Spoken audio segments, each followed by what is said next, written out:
La situación del país se alteró notoriamente a partir del pasado viernes 22 de julio, tanto por factores externos, léase pronunciamiento de la Embajada de los Estados Unidos, como también por factores internos. En este caso, dado el proceso de intento, por lo menos de enjuiciamiento político de la Fiscal General del Estado y el rol que desempeñan en este proceso el gobierno y sus aliados de la concertación nacional. Lo que no cabe duda es que detrás de estos factores externos, el caso de Estados Unidos, o interno, el juicio político, bajo un clima político enrarecido, hay un denominador común: maniobras políticas.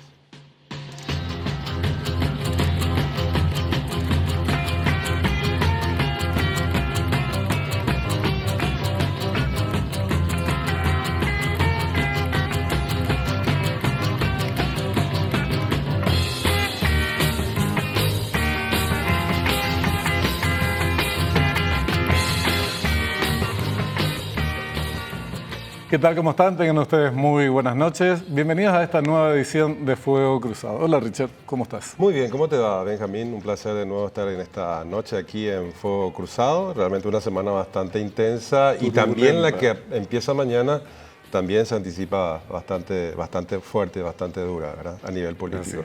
¿Podemos hacer el reconocimiento del campo del tema que nos incumbe esta noche?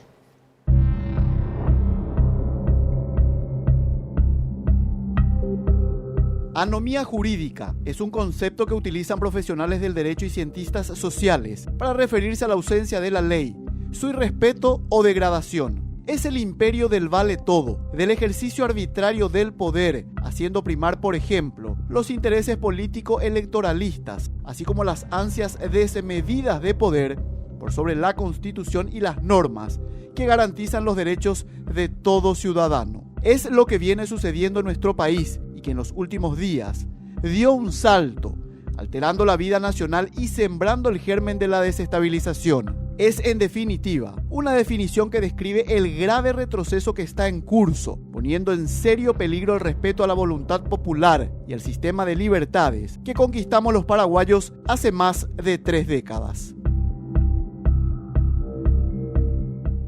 Es necesario ir poniendo en orden este debate político, se mezclan muchísimas cosas. En el marco de ataques y de persecuciones políticas a veces es difícil hacerlo, pero el esfuerzo debe ser por transmitir a la ciudadanía, por lo menos a modo de intento, el mayor esclarecimiento posible de qué es lo que está en discusión en nuestro país y qué es lo que algunos pretenden.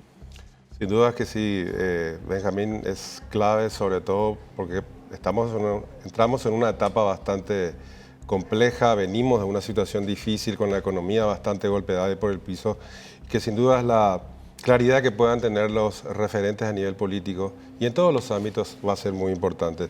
Para hablar del tema que nos ocupa hoy está con nosotros el doctor Pedro Velar, abogado del señor Horacio Cartes. ¿Cómo te va, Pedro? Buenas noches. ¿Cómo estás, Richard? También mi saludo a Benjamín. Un gusto poder charlar con ustedes nuevamente. Igualmente, Pedro, vos sabés que siempre nos cuestionamos, no siempre, en este caso en particular y cuando sucede algo similar en otras latitudes, cómo los abogados pueden ejercer la defensa jurídica de sus clientes cuando estos no son atacados jurídicamente, sino en forma política y por medio de persecuciones. ¿Cómo se ejerce la defensa jurídica en ese contexto? Verdaderamente es muy complejo el escenario para poder esclarecer hechos que son muy genéricos, abstractos, difusos y que tienen más que ver con una posición política, mediática, de intereses conjugados en una estrategia de destruir a un hombre por medios, digamos, no convencionales, que sería un proceso o un juicio donde se pueda aportar pruebas de cargo y a la defensa dar la posibilidad de hacer los descargos correspondientes. Es bastante difícil ir contra la mentira que se instala permanentemente en medios masivos de comunicación y creo que nadie puede ofenderse cuando se se habla claramente de qué mentiras y con pruebas que estamos presentando respecto a eso. Entonces, verdaderamente es muy difícil, pero creo que debo destacar lo que es la libertad de prensa que hay también en nuestro país, porque es el último eslabón que nos queda como para poder hacer llegar nuestra voz y nuestros argumentos en este difícil momento. Sin duda que sí, Pedro, que la libertad de expresión y la libertad de prensa son derechos fundamentales en países y en democracias libres, en países libres, digo bien como el nuestro, coincido plenamente contigo, Pedro, pero en lo que tiene que ver con ciertas operaciones, digo, desde algunos holding de medios de comunicación, que el otro día en una entrevista los identificabas perfectamente y no hay por qué ocultarlo a la audiencia de Fuego Cruzado. Estamos hablando de los grupos Sucolillo y Bierzi. O sea, hay como una suerte de triunvirato donde están incluidos medios, por un lado, es el frente político donde está Concertación, el abdismo y sus aliados, y ahora aparentemente un factor externo también que es muy importante a tener en cuenta. Pero quiero insistir con la pregunta, Pedro, ¿cómo combatir contra eso? Porque evidentemente a nivel jurídico hay herramientas, pero también tienen las herramientas como para estos rivales, por lo menos, de poder torcer a nivel jurídico. ¿Cómo se enfrenta a una situación con tanta desventaja, Pedro? Yo creo que hay una gran desventaja para el señor Horacio Cartes, como señala, hay un complot, hay un acuerdo que puede que sea expreso entre ellos o puede ser un acuerdo tácito entre ellos, donde estos grupos están totalmente abocados a la destrucción de un hombre, a la destrucción de un grupo político importante, de un partido muy importante en el Paraguay. ¿Cómo se combate? Se combate con la verdad. La verdad es lo que no debemos cansarnos de instalar en todos los escenarios posibles. Llámese prensa, llámese otros países con sus diferentes embajadas que estén en el Paraguay, Poder Judicial, Fiscalía, y se combate también con una presencia cada vez mayor en todos los grupos y en todos los ambientes electorales que pueden realmente hablar con el voto popular para decir a quienes ellos le creen, a quienes ellos le apoyan, en quién se sienten representados y en qué personas confían. De ninguna manera quiero hacer un discurso político, pero me parece que en un escenario tan complejo como el actual, es muy importante que el Paraguay hable a través de las urnas, porque de lo contrario nos quedamos en un ambiente y en un microclima que vivimos en las cúpulas y no se permea eso hacia lo que verdaderamente es el pueblo, aquel pueblo que necesita de una estabilidad económica, de una certeza y una certidumbre de lo que viene para el Paraguay, de la forma en que los paraguayos vivimos, de la forma en que los paraguayos queremos vivir, en la forma en que le queremos criar a nuestros hijos, qué mensaje le queremos llevar a nuestras familias, cómo queremos seguir de aquí en adelante y no caer en la agenda de otros países que quieran alterar nuestra forma de ser y nuestra forma de pensar y nuestra forma de vivir. O sea, es que esto que señalas a mí me parece fundamental. El gran ausente en esta historia es la ciudadanía, la que debe manifestarse electoralmente, expresar su voluntad popular y decidir libremente. También debe manifestarse en esta discusión, porque es tan política que difícilmente, por no decir imposible, se tomen decisiones de carácter jurídico en las que primen con rigor la ley, las normativas vigentes. El viernes hubo una charla muy esclarecedora entre periodistas de otro grupo, grupos hostiles, mediáticos al señor Horacio monólogo Cartes. en realidad pareció. Un monólogo, con otra intención, se le escapó de manera ingrata a los conductores de una radio del Grupo Bierzi, a Luis Vareiro. Le entrevista a un experto a quien presenta con un currículum realmente envidiable en los Estados Unidos, de origen colombiano, Michael Gold-Biss. Así. Este señor, docente, profesor universitario, como decía, con un currículum muy amplio, hablan primero, dice, este tema hay que tomarlo con cautela. Segundo, se trata de una evidente maniobra política con fines políticos y hay que preguntarse a quiénes beneficia porque se da en un contexto electoral.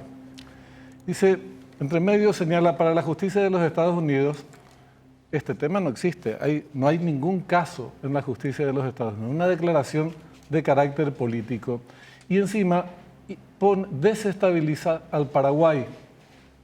Obviamente el móvil de la entrevista era exactamente lo opuesto, entonces se dio rápidamente por terminado, incluso de por medio con algo vergonzoso que contraría los principios de la libertad de prensa, porque esto también tiene como correlato, la libertad de prensa tiene como correlato la libertad de las personas, de la opinión pública, a poder informarse. Habían puesto tweets con los extractos de lo que habían dicho. Los tweets. Y los borraron sí. Automáticamente. Entonces, vuelvo al punto de partida y la necesidad de que intervenga la opinión pública y la ciudadanía de nuestro país, porque es una agresión que no se compadece de los órganos jurisdiccionales de nuestro país, que no se compadece de nuestra soberanía y que desgraciadamente es celebrada por nuestros gobernantes y por quienes se postulan como alternativa de gobierno, léanse Mariano Benítez y la dirigencia de la Concertación. Sí, tuve conocimiento y pude percatarme de esa situación, de la entrevista y de lo que este experto en ciencias políticas señaló durante la entrevista, ¿verdad? Y lo que vino a decir este experto es a ratificar lo que el primer día en aquella conferencia de prensa, luego de la designación por parte de la embajada, yo lo señalaba, que cómo podemos decir o afirmar que no se trata de una acción política esta designación. Esta designación viene directamente a intervenir en un proceso electoral. No, si realmente hubiera algún interés que no fuera político y fuera realmente un interés jurídico, creo que la medida hubiera sido totalmente diferente. Yo tampoco, lo que siempre defiendo es, y volviendo al tema de la entrevista, defiendo la libertad de prensa, ¿verdad? Y lamento mucho que un periodista con tanta trayectoria, con tanta capacidad periodística, termine una entrevista como la hizo porque no respondió como él quería que responda o no dijo lo que él quería que diga. No me parece correcto y también demuestra y ratifica lo que yo decía en estos días, de que es una asociación de grupos mediáticos al que pertenece este periodista, junto con actores políticos del gobierno y de la Concertación. Claro. Bueno, Pedro, te agradecemos mucho tu tiempo. Gracias por compartir con nosotros en Fuego Cruzado tus opiniones y tus reflexiones. Muy buenas noches y gracias por la oportunidad de poder conversar con ustedes. Igualmente. Pedro Velar, representante legal del expresidente de la República, Horacio Cartes, Benjamín. Creo que dijo muchas de las cosas que también... Y a propósito es importante lo que señala al final cuando dice es una ratificación de lo que se expuso el pasado cuando el viernes embajador 22, divulgó aquella declaración del Departamento de Estado diciendo es una declaración política. Evidentemente no es de índole jurídica ni tiene consecuencias en este terreno. Exactamente. Y cuando se trata del plano político hay muchos actores que pueden tener voz y hablar con mucha propiedad. Uno de ellos es justamente el diputado colorado del Movimiento Honor Colorado, el señor Derlis Maidana, que ya está aquí con nosotros en piso. Buenas noches, Derlis, ¿cómo estás? Muy buenas noches, Benjamín, Richard, y para toda la audiencia. Muchísimas gracias por estar con nosotros, Derlis. Vamos a hablar del juicio político, obviamente, que es la parodia de juicio político que no tiene antecedentes en nuestro país, ni en la región, probablemente un juicio tan largo, ni del nivel en que se está desenvolviendo. Pero para darle continuidad a lo que charlábamos recién con Pedro Velar, ¿cómo es posible que a nivel país la dirigencia política, y no me refiero a la población, me refiero a dirigentes políticos, oficialistas, dirigentes políticos de la concertación, se monten, reivindiquen, celebren el intervencionismo de otro país en los asuntos internos del nuestro y usen como sombrilla para desarrollar una serie de políticas arbitrarias como las que están ejecutando? Antes de entrar a esa pregunta, mi querido Benjamín, quería hablar sobre el caso de Michael Goldbitz. Él fue profesor mío en el Centro de Estudios Hemisféricos de Defensa en Washington. Es un profesor muy prestigioso y actualmente es profesor de Ciencias Políticas de la Universidad de Minnesota en los Estados Unidos. Correcto. Realmente estuve leyendo sus declaraciones y habla, así como decía el colega Pedro Ovelar, en el mismo sentido, que es una declaración política del Departamento de Estado de los Estados Unidos. Y ahí ya te contesto también la pregunta. Y yo creo que la política, como todas las actividades humanas, es una cronología de los sucesos anteriores también. Ya en el 2017 escribía alguien, no me acuerdo, en una columna periodística, no es que Marito y Efraín demasiado querían defender la Constitución Nacional. Ellos querían apartarle del camino a Horacio Cartes, Nicanor Duarte Frutos y Fernando Lugo, tres expresidentes que estaban habilitados a competir en ese entonces, y por eso se aliaron y lograron el no a la enmienda y finalmente se disputaron ellos la final que ganó Marito con el apoyo de Honor Colorado. Hoy esos mismos aliados se vuelven a juntar para sacarle del camino, aprovechando esa declaración política de la Embajada Americana, no ni a Horacio Cartes ni a Sandra Quiñones, sino a Santiago Peña le quieren sacar del camino con esta misma artimaña que ya lo hicieron en el 2017.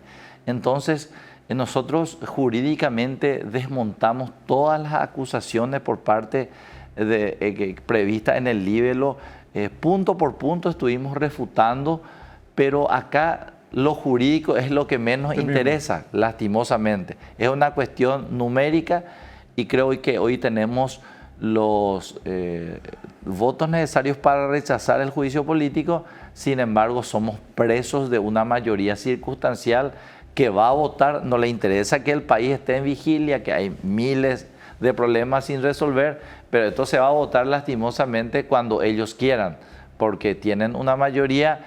Producto de ello es la nueva integración de la Cámara de Diputados, el cambio de todas las comisiones, se nos cambió a nosotros. Yo estaba en constitucionales, me cambiaron. Estaba Tadeo Rojas en presupuesto, se le cambió.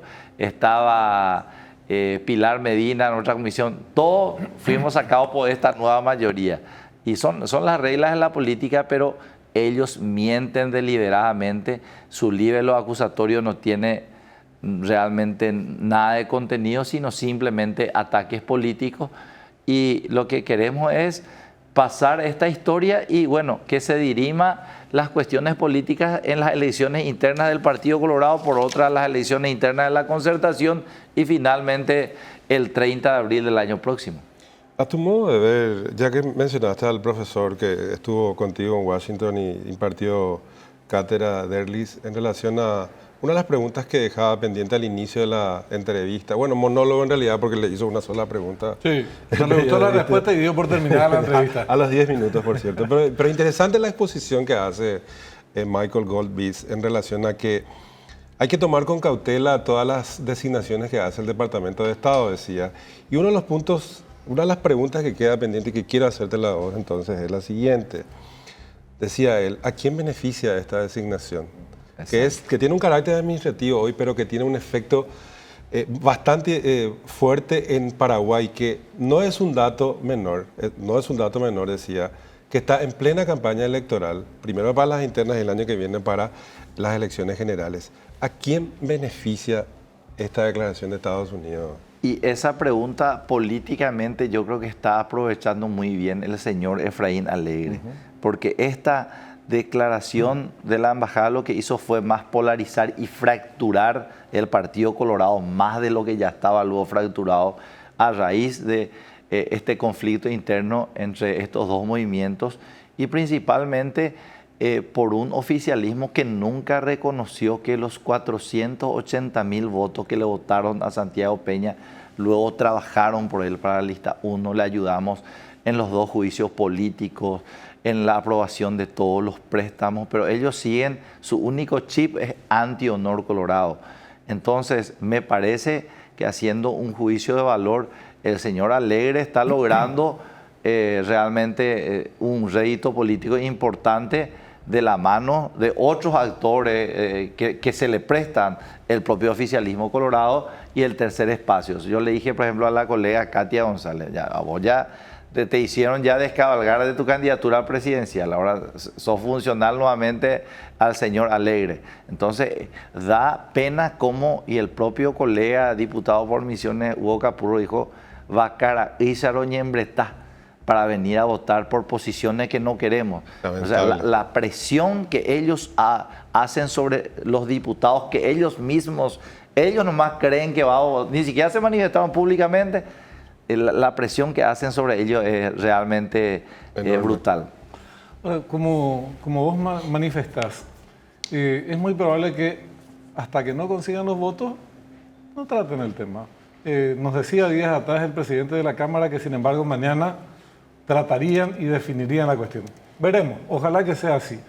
Pero si no es así, va a seguir el clima de zozobra y este proceso que conduce a la inestabilidad política. Es una cuestión elemental, digamos. Y en paralelo está el tema de fondo, que en realidad no es la fiscal general del Estado, sino es Horacio Cartes. Y la intencionalidad de sacarlo a cualquier precio de la carta, como vos decís, de la cancha, como vos decís, para afectar el proyecto presidencial de Santiago Peña. Entonces, Cartes es el blanco al que hay que disparar y hacer cualquier cosa. La Fiscalía, llegado el momento, si se puede, la tomarán para usarla como garrote. Entonces, ¿cuál es la respuesta? Si no van por la vía democrática de presentar, discutir y que se vote en el Congreso lo que se tenga que votar en su momento, no se denuncian los órganos jurisdiccionales, simplemente se actúa de manera arbitraria. ¿Cuál es la respuesta que hay que hacer? ¿Cuál es la respuesta política? ¿Apelar a la ciudadanía? No es el momento de decirle a la ciudadanía, bueno, miren, tenemos este problema, vamos a manifestarnos. ¿Cuál es la salida? Y la verdad que la ciudadanía, yo pude corroborar los últimos 3 días que se desarrolló el juicio político. El primer día había 150 personas, luego 70, luego 50.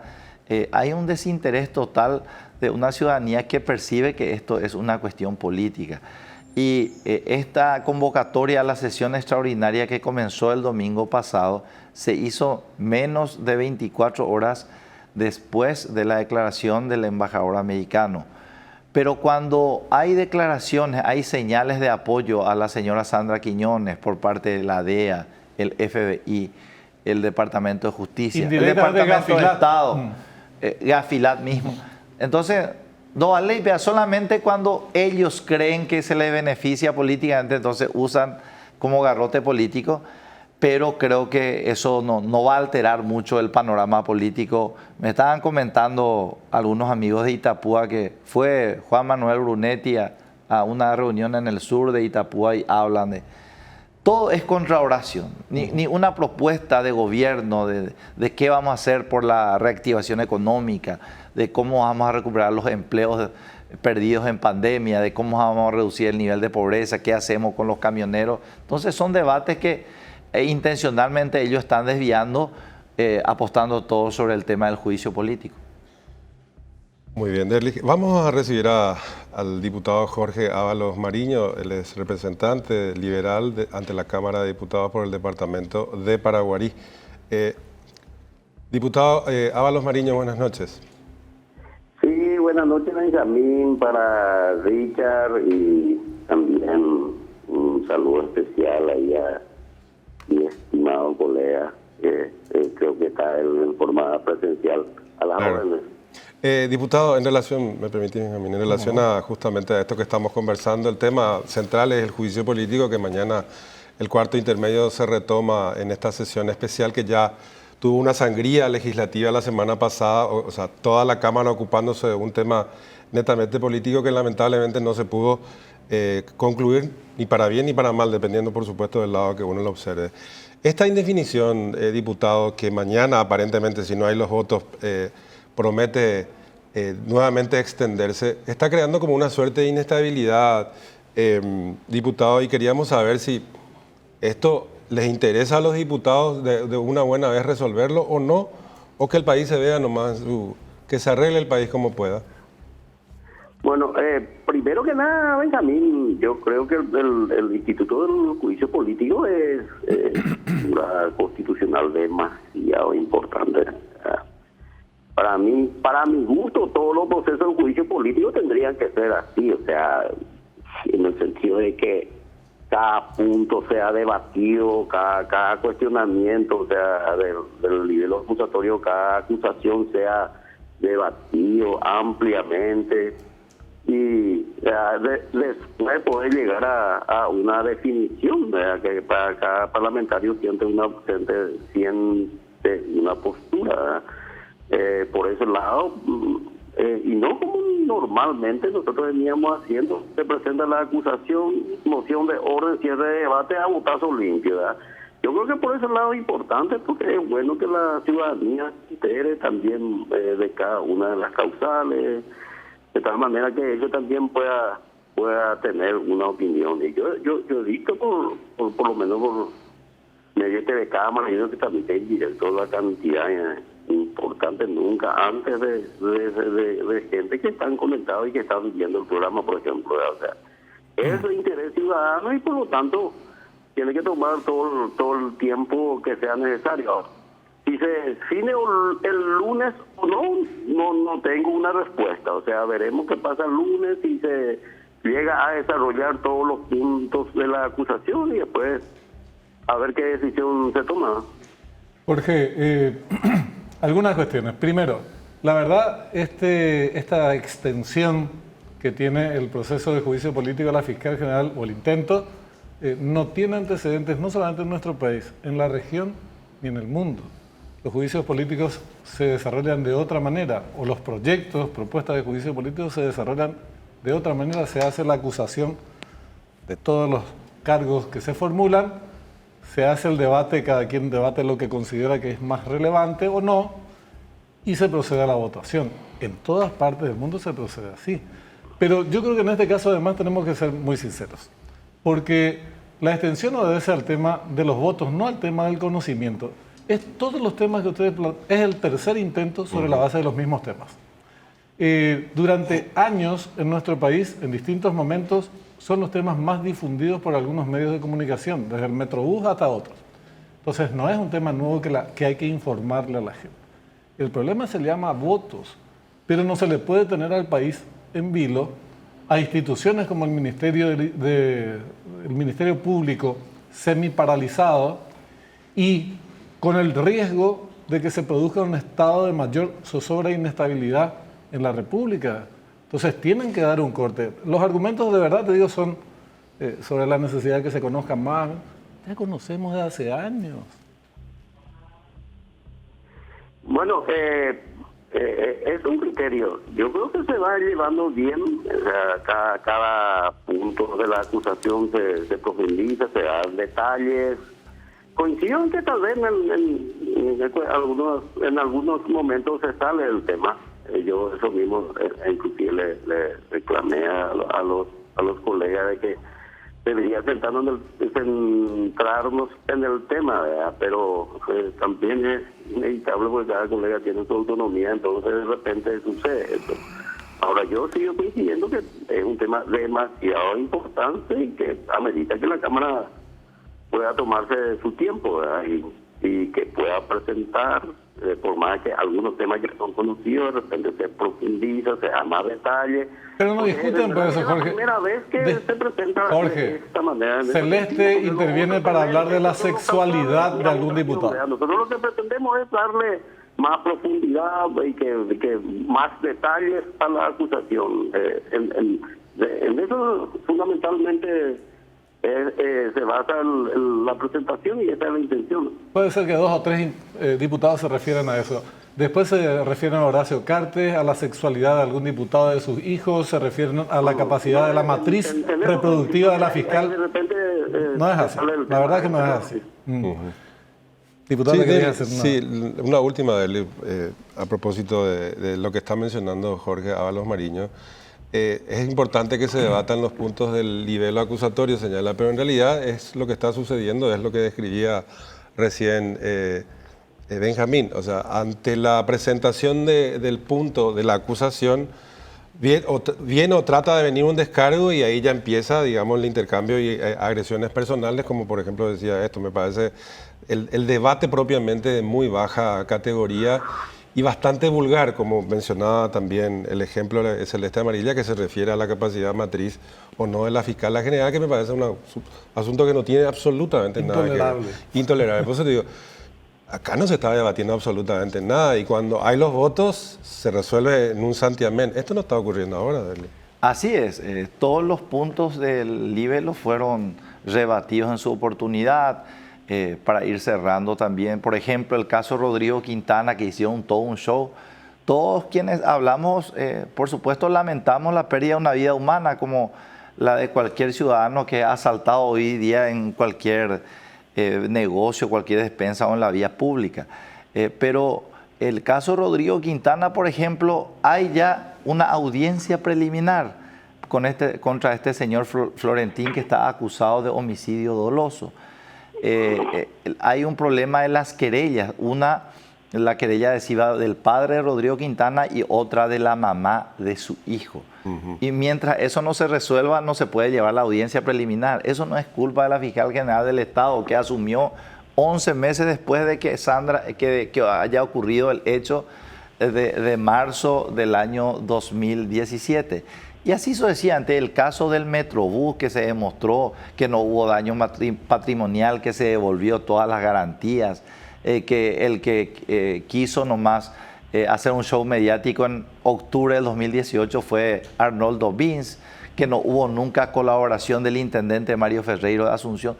Todo eso está demostrado. El avión iraní, que realmente su entrada en el espacio aéreo paraguayo, el aterrizaje, la permanencia de sus tripulantes en suelo paraguayo, el despegue, todo eso fue autorizado por la Administración Central, por la DINAE, por Migraciones, por la Secretaría Nacional Antiterrorismo. Entonces, y también en varios de los casos, los puntos señalan la inacción de los fiscales, la justicia lenta. El que imparte justicia es el juez, entonces tenemos que enjuiciarle a los 9 ministros de Corte. Y un fiscal que no hace bien su trabajo, está el procedimiento establecido en el jurado de enjuiciamiento de magistrados. O sea, son cuestiones traídas de los pelos para desviar la atención y para buscar, como se dice, sus 5 minutos de fama. En el PLRA y la ANR, los legisladores muchas veces somos electos por el caudal electoral, por el nivel de aceptación en las bases de nuestro partido. Sin embargo, y quedó un ejemplo palpable, en el tercer espacio muchas veces son mediáticos, porque a través de eso, el caso de Tito Ibarrola, que había sido quien era el suplente de Carlito Regala, es su hijo, ¿verdad? Eso es lo que siempre dice el colega Bachi Núñez. Se reúnen en un café y hacen su lista. Sin embargo, nosotros no queremos ganarnos un minuto de fama a costa del sacrificio y de la desazón y de la incertidumbre que hay en todo el pueblo paraguayo. Deslis, te agradecemos mucho por el tiempo, muy amable. Gracias a ustedes, un saludo a la audiencia. El diputado Jorge Ábalos Mariño, recién hablábamos de la sinceridad que había, o reclamábamos sinceridad, es decir, la verdad es que no se define lo de la fiscal porque no están los votos, vos decís no hay que seguir con la discusión. Bueno, también es necesario decir qué es lo que pretenden ustedes. ¿Qué pretenden? Destituirle a la fiscal general del Estado, evidentemente es un objetivo, pero como se insiste tanto con el tema de Horacio Cartes, ¿qué quieren? Que se lo extradite, se lo aprese, se lo impute. ¿Cuál es el plan que tienen ustedes o la idea, la posición política que tienen al respecto? Mira, primero, también muy brevemente el tema de nosotros tenemos otra visión de lo que fue el Metrobús, o sea, nada de lo que es nada, un montón de gente damnificados, tampoco tiene respuesta, ¿verdad? En el tema de Rodrigo Quintana, en lo personal, y yo dije, y muchos colegas lo que cuestionamos es que no haya interés en investigar quiénes son los autores morales, quienes dieron la orden. Ahora, en lo que se refiere al tema, hay que ser sincero por un lado, es que no tenemos nosotros, no llegamos a los votos porque hay dos dentro del partido indecisos, dos que no han manifestado todavía posición pública ni a nosotros ni a nadie. De hecho, uno que, tengo que citarle a Edgar Ortiz, sí ya hizo público que votará por la abstención, que es como votar en contra, ¿verdad? Entonces, vamos a ver, nosotros por eso hemos también decidido, el Pleno decidió, en eso también hubo unanimidad, porque todos nos pusimos de acuerdo que en determinados, en determinados, digamos, causas o puedan también las sesiones presenciales, ¿verdad? O sea, para tratar sobre determinadas cuestiones, como se resolvió el tema del juicio político, intervenciones, sancionan diputados y todo eso. Y el lunes vamos a hacer presencial. Y seguramente si estamos todos, es probable que podamos desarrollar toda la acusación y podamos decidir a continuación, ¿verdad? Esa podría ser, ¿verdad? Pero siempre los procedimientos los debatimos en el momento y se decide entre todos. ¿Y con respecto a Cartes? No, nosotros estamos enjuiciando a la fiscal general. De repente en algunas cuestiones, porque sucedieron durante su gobierno y todo eso, es inevitable que surja dentro de la acusación, ¿verdad? Pero por lo menos es lo que firmé y es lo que nosotros pretendemos, es así como bien lo dijiste, juicio político para sacarle el cargo. Y ese es el objetivo, por eso presentamos el juicio político, para eso presentamos. Muy bien, vamos a guardar lo que suceda el día de mañana. Gracias, diputado, por su tiempo, muy amable. Al contrario, gracias a ustedes y hasta cualquier momento. Así muy es, amable. así es. Vamos a ver qué pasa mañana. El tema es que el de repente que dice Ábalos Mariño ocupa el 90% o más, de sí. las deliberaciones, intervenciones, digamos, de los legisladores en la Cámara Baja. Acá tenemos un problema político serio. Que está empezando a esclarecerse, está empezando recién a esclarecerse. Hay un factor externo que intervino y alteró la situación interna del país y algunos internamente, le hace gobierno o concertación, la dirigencia de la concertación, por servilismo tradicional o por oportunismo político sin medir las consecuencias, aprovechan esa gran sombrilla para patear el tablero y obrar de manera arbitraria. Pero eso nos conduce como país a un callejón sin salida, a una crisis y a días muy oscuros. Esperemos que rectifiquen. Y el que rectifiquen va a depender en gran medida que la opinión pública de la ciudadanía empiece a manifestarse y decirle, déjense de joder. Absolutamente. A mí me preocupa eso de la cierta ceguera o de cierta permisividad con este factor que altera, digamos, el mapa político interno. Habrá que ver en qué desemboca. Vamos a estar expectantes, por supuesto, nosotros y lo que haya que analizar lo analizaremos desde aquí. Nosotros tenemos que hacer una pausa, exactamente, y a la vuelta un tema que también es candente para la región, muy importante también. Efectivamente, las elecciones en Brasil van a ser el próximo bloque, nosotros tenemos que hacer la pausa y ya volvemos.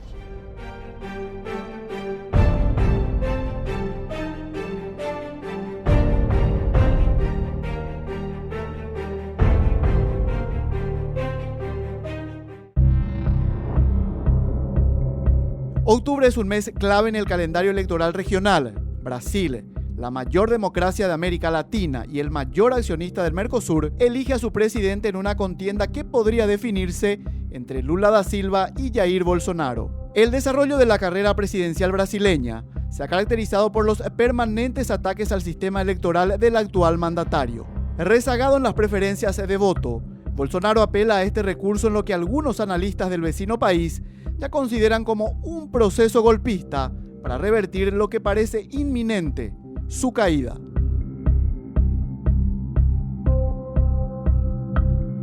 Es tiempo de hablar del proceso político, el desarrollo de la previa de las elecciones generales que están previstas para el próximo 2 de octubre, la primera vuelta y la segunda el 31 de octubre. Para conocer un poco cómo tomarle el pulso político a esta decisión tan importante que van a tomar los brasileños en poco tiempo más, estamos en comunicación ahora con un periodista y un consultor político para hablar de precisamente el desarrollo de esta previa de las elecciones de la carrera política, la carrera presidencial en el Brasil. En primer lugar, estamos en compañía de Caio Magnanelli, él es consultor político y director de Paul Consulting Group, así que ya le damos la bienvenida. Caio, buenas noches, gracias por estar con nosotros. Gracias a ustedes por tenerme en cuenta, es siempre un gusto estar acá con ustedes en GEN y los grandes asociados. Así es, Caio. Y también está con nosotros Patricio de la Barra, un ciudadano que está hace bastante tiempo viviendo en San Pablo, periodista él, así que también ya le damos la bienvenida para analizar este tema. Patricio, buenas noches, ¿cómo estás? Muy buenas noches, Caio. Buenas noches, Richard. Es un gusto hablar con ustedes, principalmente un tema tan álgido como es el proceso electoral que ya se comenzó a desarrollar acá en Brasil, extraoficialmente a partir del día 15 de agosto, ya en forma oficial. Ya hubo la presentación de algunas campañas y de esto seguramente estaremos conversando con Caio y ustedes. Sin duda que sí. Una de las cosas que nos han llamado la atención en la semana que transcurrió, Caio y Patricio, tiene que ver con las posiciones, algunas declaraciones o algunos análisis que hacen, digamos, en el vecino país sobre que está en curso un proceso golpista, decían, y queríamos conocer un poco la opinión de ustedes, si efectivamente esto se está desarrollando de esa forma y si efectivamente es así, ¿por qué razón se está desarrollando? No sé si, Patricio, tú podrías responder primero. Bueno, yo creo que se habla de golpe, por ejemplo, con participación, como hubo en el pasado en América del Sur, de militares. Yo creo que eso está bastante alejado de la realidad de lo que se vive en Brasil. Yo creo que tal vez el golpe que se podría dar es el golpe judicial que ya se está gestando con los 11 miembros del Supremo Tribunal Federal, que determinan y pasan por encima de los otros poderes, es decir, no habría una independencia de poderes y esto puede afectar seguramente el proceso electoral. De hecho, colocar un candidato que fue condenado en 3 instancias y lo sacan y le anulan las penas o las condenas al cual había sido sometido, ya te indica bastante. Eso por un lado. Y por otro lado, es decir, se ha una unión de fuerzas que seguramente van a continuar uniéndose en torno a la derrota del actual presidente Jair Bolsonaro. No es que sea el mejor presidente, pero es el presidente electo por los brasileños, es decir, por 56 millones, y eso creo que tendría que ser respetado no solamente aquí como en cualquier parte del mundo. Entonces, esta situación que se produce ahora, esta dicotomía o esta polarización de fuerzas, no ayuden absolutamente en nada el proceso electoral que se va a desarrollar el día 2 de octubre en primera vuelta y eventualmente después el día 30 de octubre en una segunda vuelta. También se eligen gobernadores de estado y 1/3 del Senado, ¿no? Caio, si hubiera un curso golpista, Patricio dice que en todo caso es de aquellos que están de carácter judicial en contra de los intereses del actual gobierno y presidente Bolsonaro, pero Folia de San Pablo, otros medios responsabilizaban a Bolsonaro de seguir el curso más o menos de Donald Trump, de no reconocer, invalidar el resultado de las elecciones, cuestionar ya la credibilidad de los órganos electorales como paso previo para desconocer resultados y estas le son adversas. ¿Cuál es tu opinión sobre esto?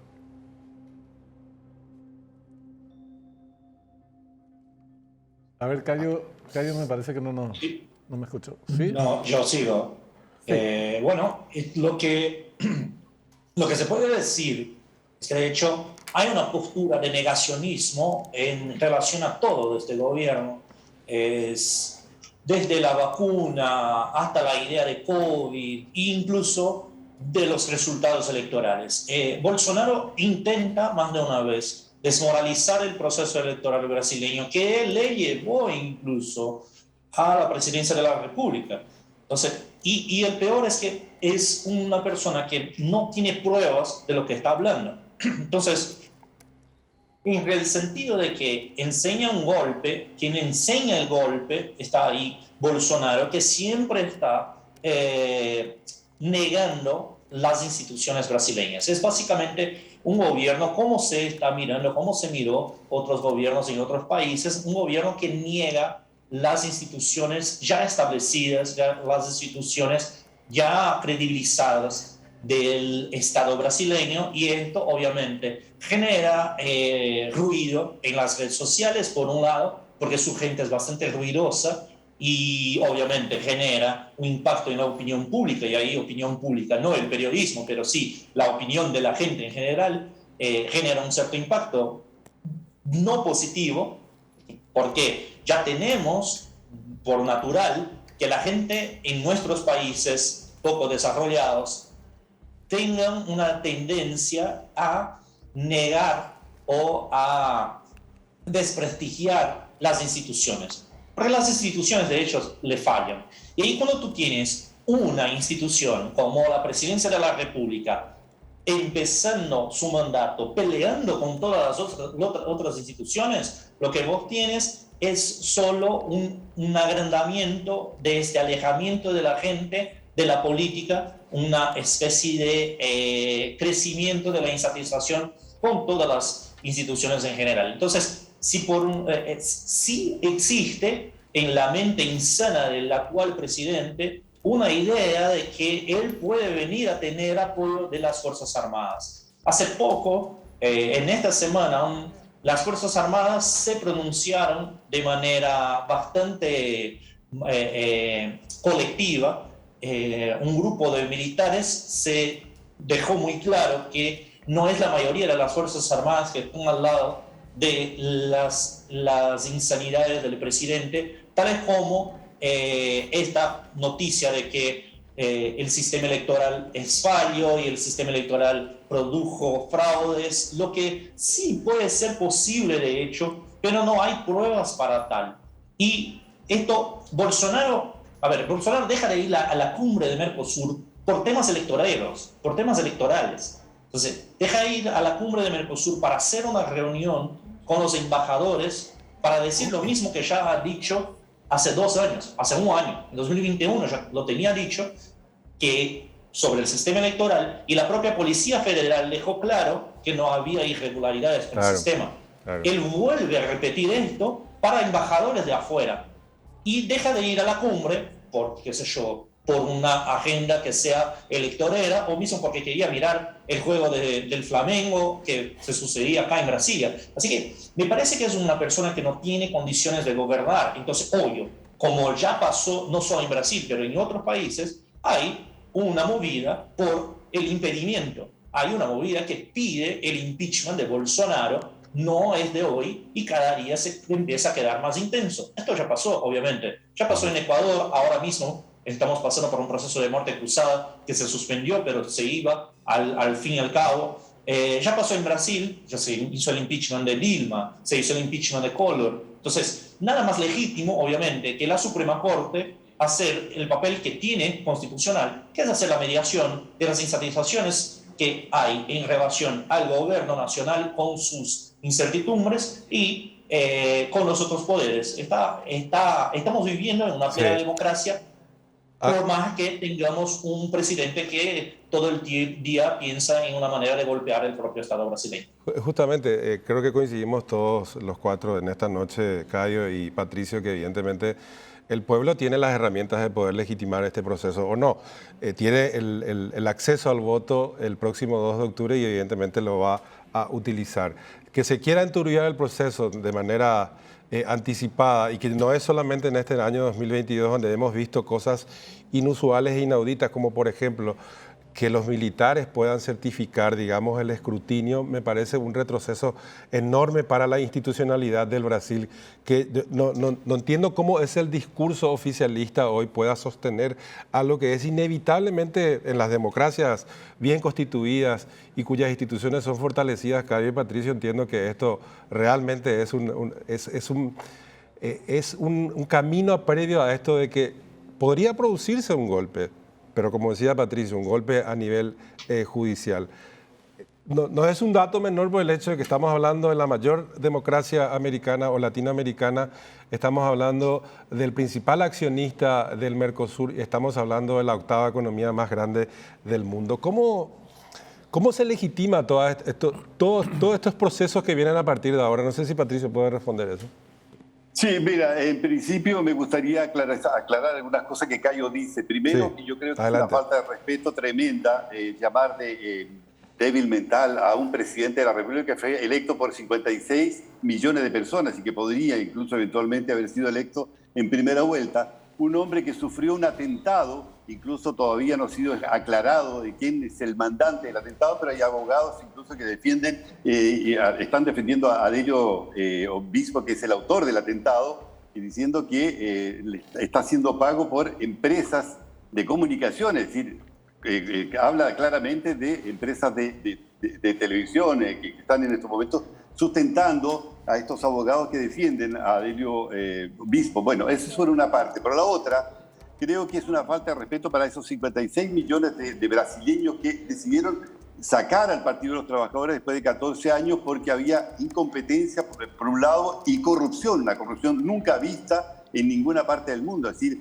alcanzando niveles estratosféricos. Son 20.000 millones de dólares que se desviaron de la Petrobras, por un lado, y segundo, fueron devueltos 6.000 millones de reales, es decir, una cifra que es bastante significativa para cualquier país, para cualquier persona del mundo entero. Hubo 110 personas detenidas, entre grandes empresarios, políticos de diversas tendencias, y un proceso que tuvo para largo. Es decir, después, claro, el Supremo Tribunal Federal, con sus atribuciones, consiguió desmantelar prácticamente esta campaña que había contra la corrupción, y en estos momentos favorece largamente a personas que están acusadas y condenadas, dejándolas en libertad y que puedan inclusive como un ex diputado, un ex miembro, incluso ministro de los gobiernos anteriores, como Yedel Beira Lima, en el cual fue encontrado 16 millones de dólares, el equivalente en esa época a 52 millones de reales, en su poder, y bueno, lo dejan en libertad para que también pueda ser candidato a la presidencia. Es decir, hay ciertas cosas que tienen que ser dichas en este país, y creo que en estos momentos lo que corresponde es por lo menos aproximarse lo máximo a la verdad de lo que está ocurriendo realmente en Brasil. Hay una polarización de fuerzas, se intenta de cualquier manera politizar cualquier cosa que ocurra en el país y también judicializar la política, es decir, pasando a darle mayor poder al Poder Judicial en desmedro de los otros, el Poder Legislativo y el Poder Ejecutivo. Entonces, la situación es esa, básicamente esa. No se trata de defender un presidente, claro, puede que no nos guste, pero es el presidente legítimamente elegido por el pueblo. Segundo, esa desconfianza que existe sobre las urnas electrónicas no es nuevo. Lo que se quiere en estos momentos y lo que está pidiendo el pueblo brasileño es que haya una constancia en papel, no que se continúen utilizando las urnas electrónicas, pero que quede una constancia en el caso de que haya alguna duda, alguna desconfianza con respecto a determinadas urnas, que se pueda hacer un reconteo de los votos a través del papel. Es solamente eso, porque ¿qué es lo que ocurrió en la elección, por ejemplo, la segunda elección de Dilma Rousseff? Vencía el candidato Aécio Neves por 3.200.000 votos, de repente aparecieron casi 4 millones de votos que nadie sabe de dónde surgieron, y el presidente en la época era Díaz Toffoli, que fue un hombre colocado por el Partido de los Trabajadores, decidió concluir la votación y diciendo, bueno, la vencedora es Dilma Rousseff. Eso ha ocurrido en otras ocasiones con elecciones de parlamentarios, con elecciones de prefectos, con elecciones de senadores. Entonces, para que no haya esta duda, para que no exista esta duda, tendría que haber necesariamente una constancia y que pueda ser, lógicamente, haber un reconteo de los votos o por lo menos hacer un proceso un poco más transparente. Lo que se pide es la transparencia, lo que están pidiendo incluso los partidos, incluso hasta de propia izquierda, como ya lo hicieron anteriormente. El propio Lula da Silva decía que el proceso no era el más justo, e incluso se pedía que hubiese también esta constancia en papel. Simone Tebet, otra candidata, también habló de esto, Ciro Gómez se cansó, también es otro candidato, se cansó de hablar sobre la posible interferencia de hacker en el proceso electoral. Entonces, bueno, si eso está en duda, lo correcto sería, claro, que se aplicase también esta medida, es decir, la urna electrónica junto con una constancia que pueda ser revista o revisada por los organismos que están encargados de las elecciones. Nada más justo ahora. Lo que va a ocurrir de aquí para adelante seguramente va a ser una polarización cada vez mayor en torno a los dos candidatos y con participación activa de la prensa. Incluso, es más, esa información que dio a conocer Cayo hace algunos instantes fue desmentida por el propio comando en jefe de las Fuerzas Armadas, diciendo que no había ningún tipo de interferencia. Paulo Sergio, que es el ministro de Defensa, que es el hombre, el mandamás del ejército, también desmintió que no hay absolutamente nada en que el ejército pueda participar activamente del proceso electoral, a pesar de que ya hubo participación que fue incluso negada para saber exactamente cómo funcionan las urnas electrónicas y cuál es el proceso que se realiza. De manera que en estos momentos yo veo una absoluta tranquilidad en ese aspecto, en el que hay la manifestación de las Fuerzas Armadas, que están absolutamente separadas del proceso que se está viviendo en estos momentos, ¿no? Bueno, seguro vas a opinar con respecto a lo que está diciendo Patricio, pero nos llamó la atención el lunes pasado una reunión que hizo Bolsonaro con representantes del cuerpo diplomático de varias embajadas, me parece que más de 30 embajadores, justamente... 40 embajadores. O 40, poniendo en tela de juicio el rol del Tribunal Electoral y con cuestionamientos también a la Corte Suprema de Justicia.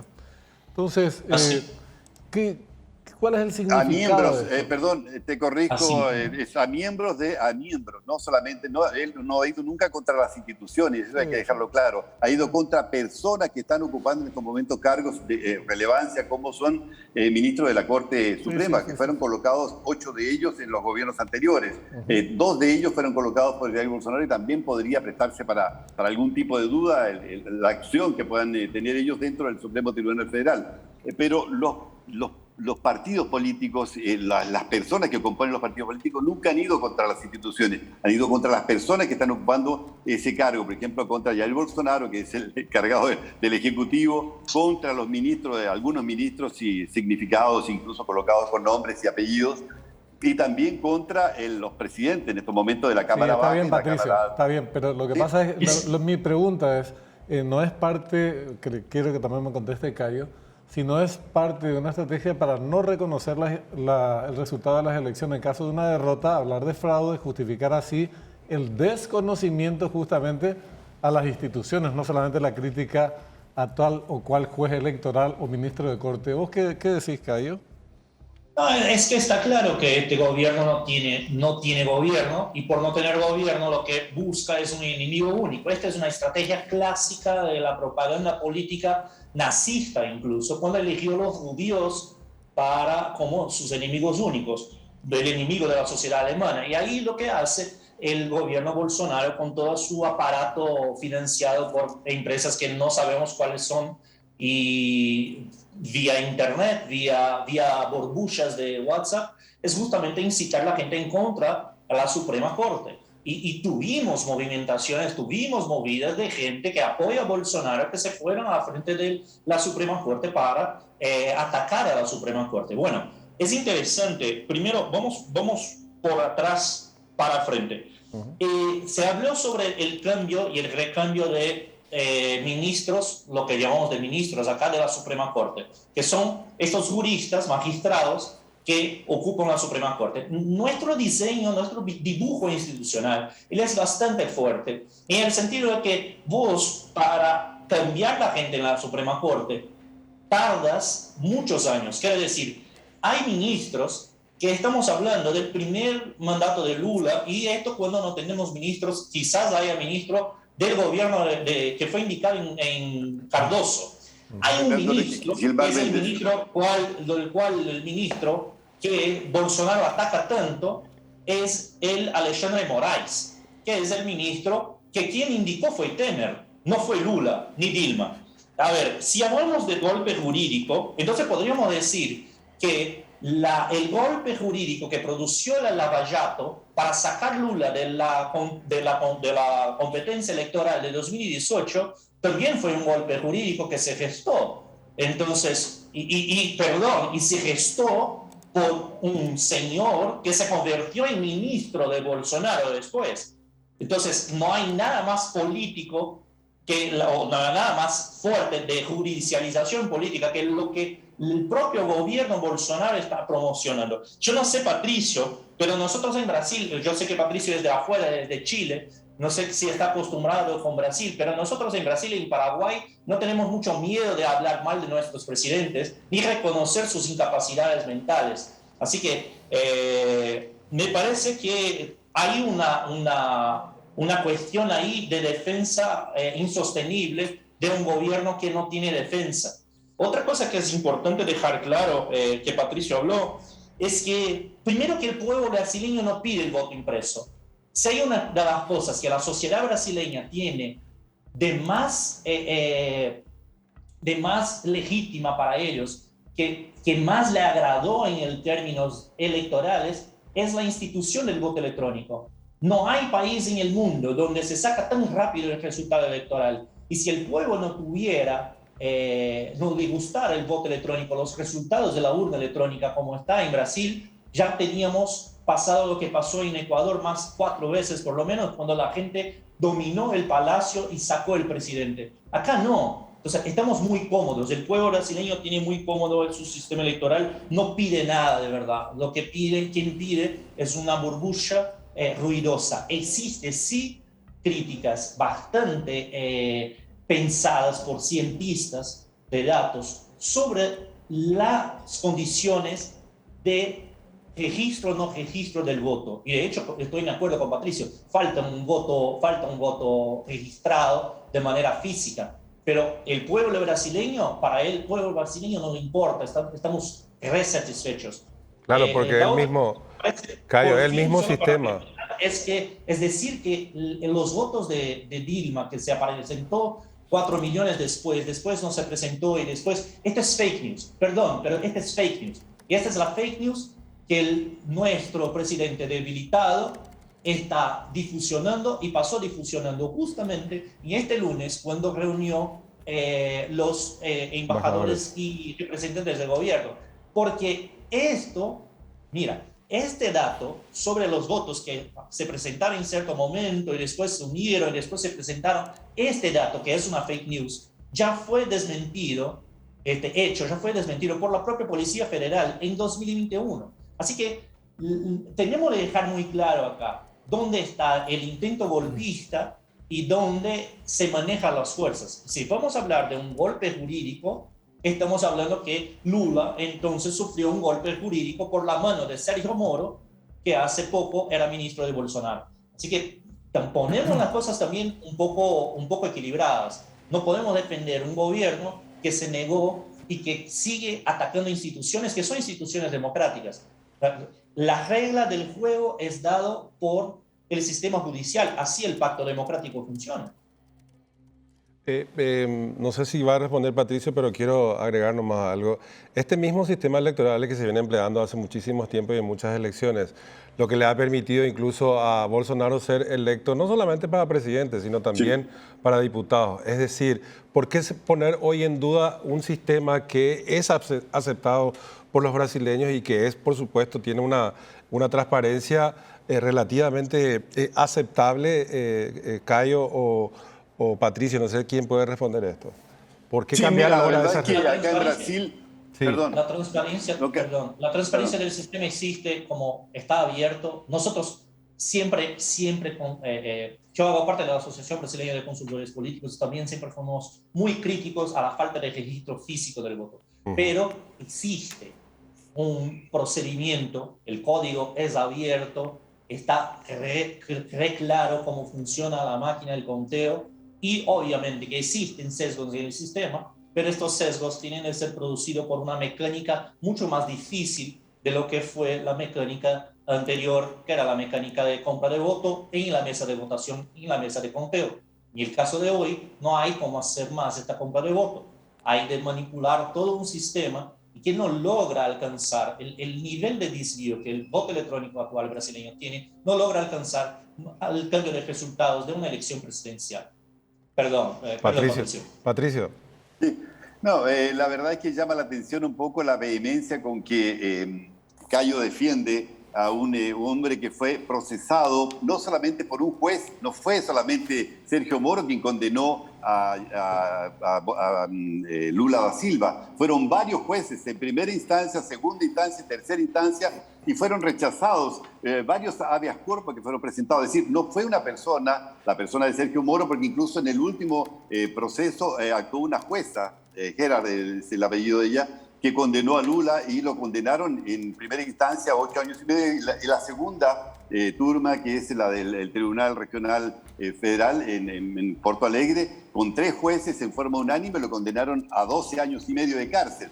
Bueno, después fue a la tercera instancia, fueron 5 desembargadores que también lo condenaron en forma unánime. Es decir, no es que a alguien se le haya ocurrido condenar y sacarlo de la carrera electoral al señor Luis Ignacio Lula da Silva. Es decir, hay pruebas fehacientes de que existe el sitio que le dieron, que existe el Instituto Lula que fue favorecido, que existe el triplex, inclusive que él está reclamando ahora que le devuelvan el triplex. Es decir, una serie de documentos que comprueban la fehaciente participación de él en actos de corrupción. Tenemos el caso, por ejemplo, de Celso Daniel, que todavía no ha sido un prefecto que fue asesinado, que tampoco ha sido muy aclarado, y una serie de otras condiciones que involucran directamente al señor Luis Ignacio Lula da Silva. Entonces, lo separaron en esa época de la carrera electoral, justamente como lo colocaron ahora, con un subterfugio que encontraron en la Constitución de decir que no era el foro adecuado para condenarlo, primero. Y segundo, con respecto a las urnas electrónicas, recordemos que varios países dejaron de utilizar este tipo de urna. ¿Por qué? Porque hackers estadounidenses, hackers de varios países, detectaron que en 8 minutos pueden cambiar el proceso entre cuando tú votas hasta cuando llega a Brasilia, cuando se hace el conteo general. Es decir, eso está detectado y eso está claro. Es decir, nadie está mintiendo con respecto a eso, ni tampoco es faking. Ahora, tampoco es faking, por ejemplo, el que inventa la prensa, la gran prensa como La Folia, como defendiendo sus propios intereses, o Globo, defendiendo sus propios intereses, y están claramente contra el Ejecutivo, es decir, defendiendo cosas absurdas, implantando noticias absurdas, y las redes sociales que también se prestan mucho para los dos lados, eso está claro, en estos procesos electorales, para soltar fake news, y eso está muy claro, y van a ser utilizadas nuevamente, como fueron denunciadas en la elección pasada, en que los dos candidatos en el segundo turno utilizaron estos disparos de las redes sociales, Patricio, utilizaron de mala forma, ¿sí? Queremos hacerles una pregunta final a ambos. A vos estás haciendo uso de la palabra, que continúes. ¿Qué pasa por este mismo tema? ¿Qué pasaría si se hacen las elecciones con este sistema electoral, no registra cambios y pierde Jair Bolsonaro? ¿Qué crees que va a ocurrir? Y la misma pregunta a Cayo sobre esta cuestión, que es lo que a nosotros vemos, nos preocupa, vemos con preocupación desde afuera. Mira, yo creo que no va a ocurrir absolutamente nada. Primero porque los grupos más radicales, seguramente que Cayo debe conocerlos de ambos lados, son minoritarios, es decir, no son grupos tan importantes en la política nacional. Lo que interesa más en la política nacional, por ejemplo, es el acomodo político que hoy se está registrando, por ejemplo, con el Centrón, que va de un lugar a otro. Hay muchos candidatos, incluso propio Geraldo Alckmin, que ahora aparece como vicepresidente de Luis Ignacio Lula da Silva, que tuvo una participación activa primero en el impeachment a Dilma Rousseff, y segundo, criticaba duramente, hasta con palabras mucho más duras que las que estuvo utilizando Cayo con respecto a Jair Bolsonaro, de corrupción a Lula da Silva. Fue uno de los denunciantes de la corrupción. Un hombre que también estuvo involucrado en un proceso de corrupción, desvío de dinero de la merienda escolar. Es decir, son personas que en el escenario político van a siempre a primar. Es decir, ellos quieren el acomodo, el interés personal. Lula, por ejemplo, es un enfermo del poder. Lo mismo, Jair Bolsonaro es un enfermo del poder. Ellos van a hacer cualquier cosa, pero no va a ocurrir absolutamente nada en el caso que uno u otro gane o pierda. Yo creo que Jair Bolsonaro va a asumir, en el caso que hay una derrota, que creo que no se manifiesta, por lo menos en las calles, y que van a haber grupos más radicales, un poco más extremos, que van a salir a las calles a protestar, que van a creer que hubo fraude por el lado de la derecha, por el lado de Jair Bolsonaro, y por el otro lado también habría este movimiento a través de los movimientos sociales que se están manifestando en estos momentos en las calles. Entonces yo creo que eso va a ser, pero es un grado mínimo de manifestación de esos tipos un poco más exagerado, ¿no? Entiendo. ¿Cayo? Bueno, solo para acotar algo, me parece que Patricio no conoce el sistema, de hecho, el sistema de votación brasileño. No hay condiciones de se cambiar los votos después que sale de la urna hacia la transmisión. Porque cuando termina la votación, la urna... 40 hackers ya probaron eso. Un momento, Perdón, un momento. yo puedo terminar. Es que Sí. esto no existe, Patricio. Cuando los votos salen de la urna, cuando termina la aprobación, cuando termina la votación en Brasil, se imprime una totalización de los votos que salieron de esta urna, que se pusieron en esta urna. Se imprime la totalización. Así que cualquier cosa que sea transmitida de la urna, quiero decir, de la casa de votación, de la sala de votación, hacia cualquier sistema de cómputo general, no hay cómo cambiar. Quiero decir, si hace 7 años se hizo una prueba con un hacker brasileño, nada de internacional, no existe nada de esto, pero el chico tenía acceso privilegiado a la transmisión, quiero decir, alguien de la operadora telefónica que prestaba servicio del punto que llamamos de cartorio electoral, el notario electoral, hasta la tribunal regional electoral. El chiquito tenía acceso privilegiado a la transmisión de datos. Entonces quiere decir, primero, quiere lograr algo que no se logra, porque no hay equipo que logre acceso privilegiado, sino sea que vos esté adentro de la operadora telefónica. Entonces, este es el primer punto. Segundo, obvio, si tú tienes acceso privilegiado a los datos que están siendo transmitidos, tú puedes cambiar el dato que se transmite, pero el mismo que llegue un dato sesgado porque en el camino se cambió el dato en forma original, quiere decir, la tarjeta de donde salió, los votos todos impresos, quiero decir, la contabilización de los votos, esta tarjeta es verificada. Entonces, ya pasó en Brasil más de una vez, yo te digo casos de 2008, 2010, 2012, donde se copió lo que llamamos de boleta de urna, se copió la boleta de urna de una urna a otra y se verificó que había un equívoco o una clonaje de urna y se arregló esto. Yo te voy a decir, de hecho, dónde se puede cambiar el voto. Se puede cambiar el voto en el programa de la urna, cuando se usa una urna que no está con el programa oficial de TSE. O sea, yo te explico cómo hacemos. No construyo una fábula. Cayo y Patricio. El malo del sistema electoral brasileño, porque no existe fábula. Existe forma de hacerlo que es bastante coherente incluso con cómo hacerlo. Entonces, tenemos de combatir estas fake news que no tienen sustentación lógica. Solo usan esto como, los hackers de otros países, qué sé yo. No existe, esto no existe. Estamos hablando de una gran confabulación que solo pasa en la cabeza de la gente que está defendiendo a Bolsonaro. Yo no defiendo a Lula, yo hablo de datos. Fueron 3% de desvío en la Odebrecht. Yo creo que nunca en la historia de Brasil tuvimos una corrupción tan baja. Hoy tenemos el hijo del presidente que compró una mansión de $6 billones. $6 billones. Y Patricio y Cayo. Perdón. La verdad es que... Patricio y Cayo, si me permiten. No me vale. Sí, Richard, por favor. Sí, lamentablemente tenemos que cerrar el programa, Cayo. No tenemos todo el tiempo que disponemos. La oportunidad de participar en tu programa. Claro. También metido en Cali. Está peleando. Cayo, no sé si Cayo nos escucha. Creo que no nos está escuchando. Cayo, tenemos que cerrar lamentablemente el programa. Te agradecemos la participación. Vamos a hablar porque tenemos todavía 3 meses de elecciones. Me preguntaron si qué va a pasar si gana Lula y Bolsonaro no sale. O si gana Bolsonaro y Lula no sale. Bueno, la izquierda brasileña, o como quieran llamar, los grupos que apoyan Lula, están defendiendo de hecho el proceso democrático.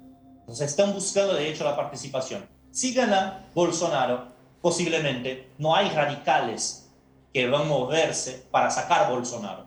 Ahora, por el lado de Bolsonaro, ya tuvimos radicales que incluso intentaron atacar el propio Bolsonaro por sentirse traicionados por su líder. Entonces, lo que se espera es que si Bolsonaro pierde, que es lo que parece que va a caminar, si Bolsonaro pierde, lo que va a pasar es justamente por grupos minoritarios que van a moverse y posiblemente van a ser reprimidos por la policía o por el propio ejército. Vale. Entonces, vamos a seguir. esto es el escenario hoy en Brasil. Lo que tenemos es un ataque sistemático a las instituciones, pero por grupos que no son mayoritarios. La gente de hecho, lo que quiere es tener de regreso un país donde pueda vivir sin tener de cazar por huesos en la basura para comer. Gracias, Cayo, por tu tiempo y gracias también, por supuesto, a Patricio por participar en esta noche con nosotros. Seguramente vamos a discutir en próximas emisiones este tema que nos interesa a todos y que tiene que ver con el desarrollo de la política del principal socio del Mercosur. Gracias, señores, por participar esta noche. Que estén muy bien, muchas gracias. Fue un placer conversar con ustedes. Muy amables, muy amables. Más allá de la rispidez de la discusión, en un sentido que debe ser parecido al debate que se hace a nivel político en Brasil, genera un poco de mayor tranquilidad el que ambos coinciden que el resultado final difícilmente se desconozca, efectivamente. Y que pueda llevar a algo peor. Sino que sectores minoritarios son los que podrían... ¿Cómo pasó en Estados Unidos? Exactamente. Así es. Tenemos que irnos, caballero. Una semana bastante... Muchas gracias por su presencia. Tenemos días seguramente un tanto convulsionados por delante. Hasta entonces.